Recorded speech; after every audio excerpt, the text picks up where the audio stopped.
ಅನೇಕ ದಿನಗಳಿಂದ ರಾಜ್ಯದಲ್ಲಿ ಚರ್ಚೆಯಾಗ್ತಾ ಇದ್ದಂಥ ವಿಷಯ ಕಾಂಗ್ರೆಸ್ಸಿನ ಮುಸ್ಲಿಂ ಶಾಸಕರುಗಳದ್ದು ಪ್ರಪೋಸಲ್ ಕೂಡ ಹೌದು. ಗುತ್ತಿಗೆಯಲ್ಲಿ ಗೌರ್ಮೆಂಟ್ ಕಾಂಟ್ರಾಕ್ಟ್ಗಳಲ್ಲಿ SC/ST ಸಮುದಾಯಗಳಿಗೆ ಕೊಟ್ಟಿರುವ ರೀತಿಯಲ್ಲಿ ಮುಸ್ಲಿಮರಿಗೂ ಮೀಸಲಾತಿ ಕೊಡಬೇಕು. ಇನ್ ಪ್ರಿನ್ಸಿಪಲ್ ಸಿದ್ದರಾಮಯ್ಯನವರು ಅದಕ್ಕೆ ಒಪ್ಕೊಂಡಿದ್ದಾರೆ. ಬಹುಶಃ ಈ ಸಲದ ಕ್ಯಾಬಿನೆಟ್ನಲ್ಲಿ ಫೈನಲ್ ಆಗುತ್ತೆ.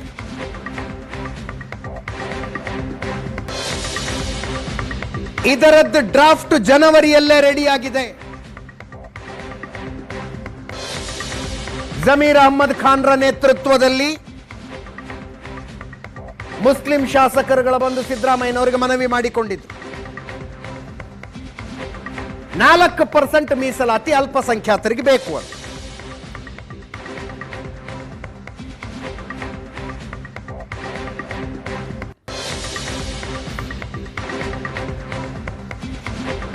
KTTP ಕಾಯ್ದೆಗೆ ತಿದ್ದುಪಡಿ ತರಬೇಕಾಗತ್ತೆ.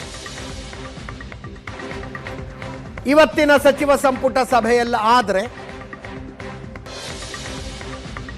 ಹೆಂಗೂ ಅಧಿವೇಶನ ನಡೀತಾ ಇದೆ, ಮಂಡನೆ ಮಾಡ್ತಾರೆ ಅಂತ ಅನ್ಸುತ್ತೆ.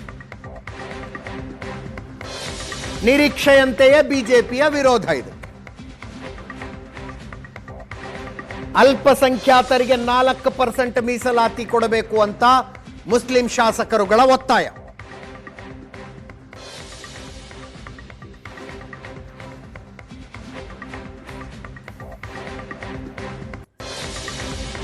ಹಿಂದೆ ಒಂದ್ಸಲ ಕ್ಯಾಬಿನೆಟ್ಗೆ ಬಂದಿತ್ತು.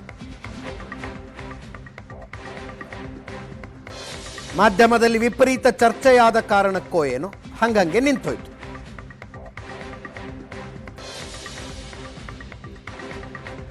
ಈಗಾಗಲೇ SC/ST ಸೇರಿ 24% ಇದೆ ಮೀಸಲಾತಿ. ಹಿಂದುಳಿದ ವರ್ಗಗಳಿಗೆ 4% ಇದೆ. 2A ಕ್ಯಾಟಗರಿಗೆ 15% ಇದೆ. ಇದರಲ್ಲಿ 4% ಮುಸ್ಲಿಂ ಸಮುದಾಯಕ್ಕೆ, ಅಲ್ಪಸಂಖ್ಯಾತರಿಗೆ ಬೇಸಿಕಲಿ ಸೇರಿಸಬೇಕು ಅಂತ. ಅದನ್ನೇ ಶಾಸಕ ರಿಜ್ವಾನ್ ಅರ್ಷದ್ ಅವರು ಹೇಳಿದ್ರು. ಕೇವಲ ಮುಸ್ಲಿಮರಿಗೆ ಕೇಳ್ತಾ ಇಲ್ಲ, ಅಲ್ಪಸಂಖ್ಯಾತರು ಅಂದ್ರೆ ಕ್ರೈಸ್ತರು, ಬೌದ್ಧರು, ಜೈನರು ಬರ್ತಾರೆ ಅಂತ. ನಾನು ಹೇಳಿದ್ನಲ್ಲ, ನಿರೀಕ್ಷೆಯಂತೆಯೇ ಬಿಜೆಪಿಯ ವಿರೋಧ.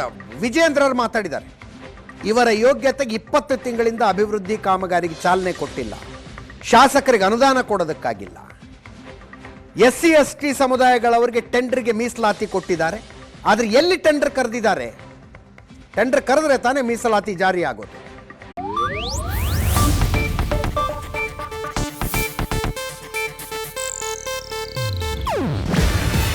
ಇದು ಏಷ್ಯಾನೆಟ್ ನ್ಯೂಸ್ ನೆಟ್ವರ್ಕ್ ಪ್ರಸ್ತುತಿ. ನೀವು ನೋಡ್ತಿದ್ದೀರಾ ಏಷ್ಯಾನೆಟ್ ಸುವರ್ಣ ನ್ಯೂಸ್.